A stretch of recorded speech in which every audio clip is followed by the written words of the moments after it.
안녕하세요, 홀름닥터 제이입니다. 이번 시간에는 뱃을 통한 상황 파악하기와 불편한 상황에서 최선의 선택은 어떤 것인지에 대해서 알아보겠습니다. 맨데토리 스트레드를 파시고요. 1, 2, 5 블라인드입니다. 버튼에 위치한 히어로가 에이스 킹 다이아 수딧을 들고 25개로 배팅합니다. 스몰과 빅은 폴드 했고요. 림프를 탔던 언더더건과 언더더건 플러스 1이 콜했습니다.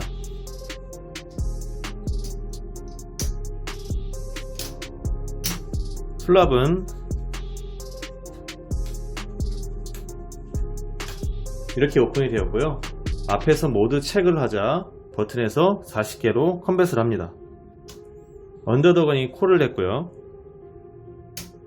언더더건 플러스 1은 폴드 했습니다.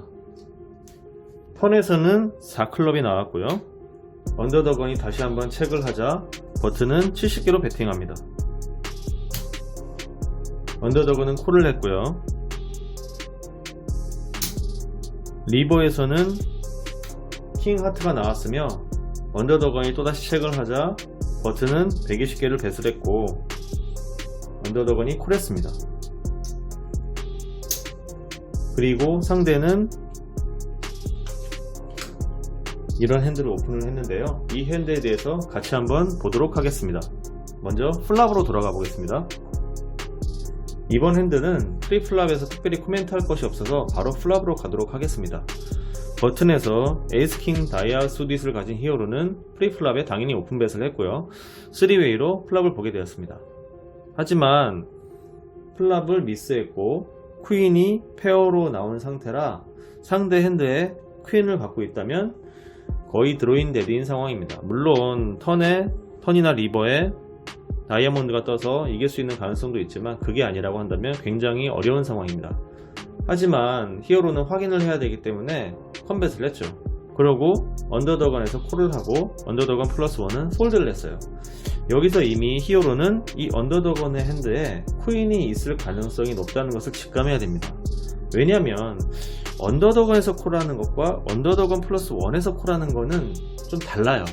왜 그러냐면 언더더건은 버튼도 상대해야 되지만 뒤에 한 명의 플레이어가 더 있기 때문에 퀸을 들고 있지 않으면 계속해서 플레이를 하기 어려운 상황입니다. 반면 언더더건 플러스 1은 앞에서 언더더건이 폴드 한다면 7을 맞췄거나 다이아몬드 플러시를 가지고 운영을 해 나갈 수도 있습니다. 물론 언더더건에서도 이렇게 7을 맞추거나 혹은 이런 플러시 드로우를 가지고 운영을 해 나갈 수도 있습니다. 하지만 언더더건 플러스 1이 폴드할지 콜할지 모르는 상황에서 이런 핸드로 플레이를 하기는 좀 쉽지 않을 거예요. 히어로의 입장에서는 언더더건이 콜한 것이 그렇게 달갑지는 않았으나 플랍에 플러시 드로우를 가지고 있기 때문에 턴에서 다이아몬드가 나온다면 좋은 상황이 되기 때문에 컴뱃을 할 수도 있습니다. 하지만 턴에서는 4클럽이 나오면서 도움이 되지 않는 카드가 나왔는데요. 여기서도 히어로는 더블 배럴로 액션을 이어갔죠. 이런 상황에서는 힘으로 상대를 누르려고 하기보다는 조금 패시브한 상황을 만드는 것도 나쁘지 않은 선택입니다. 물론 계속적인 어그레션을 통해서 상대가 폴드할 수도 있기 때문에 이런 액션이 꼭 나쁜 것은 아닙니다만 상대는 플랍에 퀸 하이 보드에서 콜을 했어요. 이것 하나만으로도 상대는 어느 정도 싸울 수 있는 핸드를 들고 있다는 뜻입니다. 프리플랍에 림프를 하고 25개 배팅에 콜을 했을 때 상대가 만약에 셋마이닝으로 들어왔다면 플랍에서의 상황이니까 파켓 7을 들고 있지 않는 이상은 플랍에 콜을 할 가능성이 굉장히 낮고요. 만약에 상대가 플러시 드로우를 갖고 있다고 가정을 한다고 하면 25개의 배팅을 했기 때문에 그거에 대한 핸드로 콜을 받을 만한 핸드가 이 정도가 맥스일 겁니다. 왜냐면은 에이스와 킹을 히어로가 블락하고 있기 때문에 이런 핸드가 포함된 핸드들은 갖고 있을 수가 없기 때문이죠. 그렇다면 지금 이와 같은 상황만 보더라도 히어로가 이기고 있는 상황인데 불편한 보드에서 굳이 이렇게 어그레션을 줘서 액션을 하지 않음으로써 리스크 관리하는 것도 괜찮은 선택이라는 것이에요. 어쨌든 히어로는 액션을 했고 상대는 또 콜을 했어요. 그리고 리버에서는 히어로의 핸들을 강력하게 만드는 킹이 나왔는데요. 상대의 책에 트리플 배럴을 했죠. 그런데 제가 봤을 때는 이게 히어로의 좀 결정적인 실수라고 생각해요. 왜냐면 앞에서 히어로가 2번이나 배팅을 했는데 상대가 계속해서 콜을 했단 말이죠.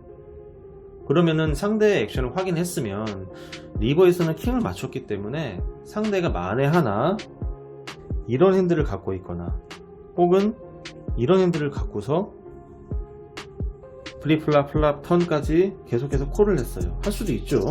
하지만 리버의 킹을 가지고서 역전을 했기 때문에 히어로 입장에서는 체크백 쇼다운 밸류가 있어요. 그리고 상대에게 만약에 지금처럼 이렇게 코인을 들고 있다고 가정하면 리버 카드는 도움이 못 됩니다. 그렇기 때문에 리버에서의 액션은 추가적인 손실만을 발생시키는 히어로의 큰 실수입니다. 지금과 같은 상황에서 히어로가 체크백하는 것이 절대 위크한 플레이가 아니며 어떤 분들은 이런 상황에서 야 만약에 그러면 요런 거나 요런 거를 갖고 있을 때 내가 리버의 역전을 함으로써 신밸류를 살릴 수 있는데 왜 그런 액션을 안 해? 라고 하시는 분들이 좀 계시는데요. 이런 액션은 신밸류가 될 수가 없어요. 신밸류가 되려면 이렇게 플랍에 퀸이 페어로 떨어져서 히어로가 이제 질 가능성이 있는 핸드들 이런 것들을 배제시켜야 돼요. 만약에 이런 상황에서 신밸류를 살린다고 말을 한다면 상대는 이런 걸 들고 있어야 되고요. 히어로는 이런 걸 들고 있어야 돼요. 그러니까 이런 식으로 서로 강한 핸들을 들고 있고 어느 정도는 쿨러로 작용을 하고 키커가 애매모호하지만 나쁘지는 않은 이렇게 상대도 그렇고 나도 그렇고 아주 서로가 유리한 상황은 아니지만 상대 핸들을 유추했을 때 나의 핸드보다 키커가 낮거나 비슷한 상황에서 뽑아내는 것이 신밸류입니다. 그리고 이런 액션들은요 낮은 블라인드에서는 그렇게 크게 나타나지가 않아요. 프로 포커 플레이어들도 신밸류를 살리는 것이 굉장히 힘들고 어렵습니다. 포커에 이렇게 뭐 자기가 뭐 이런 걸로 이긴다, 리딩을 잘한다 이렇게 생각하시는 분들이 되게 많은데요. 포커에 멋이 들어가면 안 됩니다. 그리고 자신이 아는 것과 알고 있다고 착각하는 것을 혼동하지 마십시오. 만약에 리버에 이런 카드가 아니고요 이런 카드가 나왔다면 이 에이스킹 가지고서 플러시를 매입했기 때문에 뱃을 해서 상대의 스택을 가져올 수 있겠죠. 하지만 만약에 리버에 이런 게 나온다고 하면 어떻게 하시겠어요? 퀸도 페어가 되어 있고 4도 페어가 되어 있고 플러시가 메이드가 되었지만 상대 핸드에 퀸이 있을 것 같아서 배팅하기 힘들겠죠. 마찬가지입니다. 리버에 킹을 맞췄지만 상대 핸드에 퀸이 있다면 의미가 없는 상황이에요. 상대 핸드는 변함이 없지만 나의 핸드가 조금 더 상대적으로 강해졌다고 해서 상대를 이길 수 있는 것은 아닙니다. 이번 핸드에서 히어로가 잘한 점은 뱃을 통해서 상대의 핸드를 유추하려고 시도했던 점이지만 그 뱃이 턴과 리버까지 이어진 점은 실수한 부분입니다.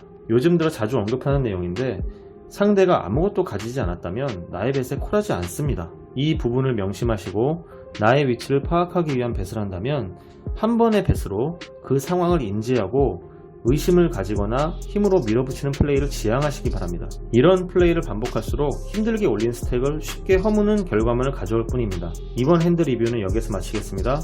시청해주신 여러분 감사합니다.